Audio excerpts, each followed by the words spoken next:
Hi everyone, welcome back to my channel nursing tech Jyoti. Last class में मैंने आपको portal hypertension के बारे में बताया था। आप सबको पता है मैं लीवर के डिजीज़ के बारे में डिस्कस कर रही हूँ आजकल। आज हम एक छोटी सी डिजीज़ कंडीशन के बारे में पढ़ेंगे जिसका नाम है ईसोफेजियल वेरिसिस। अब आप बोलोगे ईसोफेगस को लीवर डिजीज़ में क्यों मैं डाल रही हूँ। गाइस, ईसोफेजियल वेरिसिस क्या है, लीवर डिजीज़ की वजह से मेनली हो जाता है। देखिए होता क्या है, ईसोफेगस में जो छोटी छोटी ब्लड वेसल्स होती हैं वो एनलार्ज हो जाती हैं, इन्फ्लेम्ड हो जाती हैं। क्यों?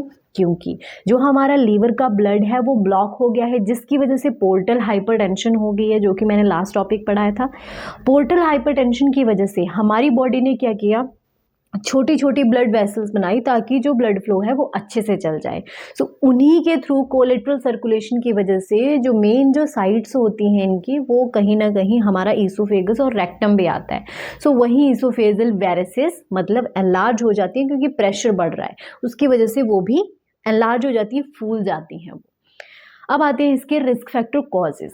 Mainly guys of course liver की वजह से हो रहा है, तो इसके जो कॉजेज रहते हैं वो liver disease, cirrhosis of liver, hepatitis B and C, liver failure, या फिर हो सकता है लीवर में कोई इन्फेक्शन है। Portal hypertension is the biggest cause. मैं बात करती हूँ इसके सिम्टम्स की। गाइज सिम्टम्स क्या होंगे, फर्स्ट ऑफ ऑल तो ये एसिम्टोमेटिक रहता है, बट अगर जो वेरिसिस है वो रप्चर हो जाए, रप्चर हो जाने की वजह से ब्लीडिंग हो सकती है, इंटरनल ब्लीडिंग।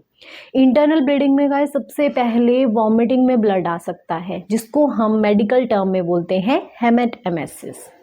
सेकंड, ब्लैक टेरी कलर का स्टूल आएगा, जिसको हम मेडिकल टर्म में बोलते हैं मेलिना।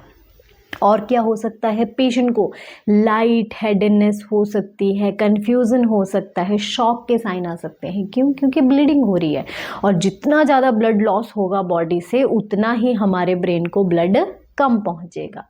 ब्रेन को ब्लड कम पहुंचेगा तो पेशेंट को शॉक हो सकता है, हेमरेजिक शॉक या हाइपोवोलेमिक शॉक इसमें देखने को मिल सकता है। तो उसी के ही इसमें साइन एंड सिम्टम आएंगे। नेक्स्ट, पता कैसे चलेगा आपको? इसमें ब्लड टेस्ट करेंगे हम, मेनली क्लॉट देखेंगे, क्योंकि थ्रोम्बस की वजह से पोर्टल वेन का जो प्रेशर है वो बढ़ रहा है। क्लॉट फॉर्मेशन देखेंगे, क्लॉटिंग फैक्टर देखेंगे, अल्ट्रासोनोग्राफी करेंगे, एंडोस्कोपी करेंगे, ताकि हमें पता चल जाए कि वेरिसिस कहीं रप्चर तो नहीं हो गई है। सिटी स्कैन, एमआरआई भी हम कर सकते हैं।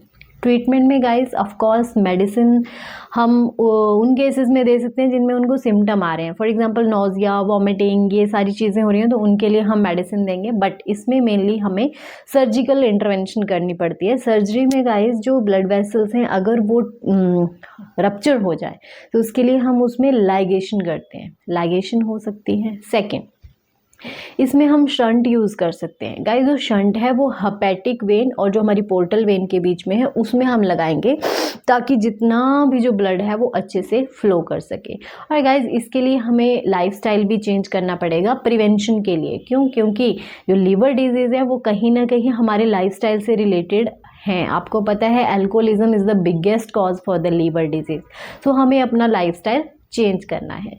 This is all about the oesophageal वेरिसिस।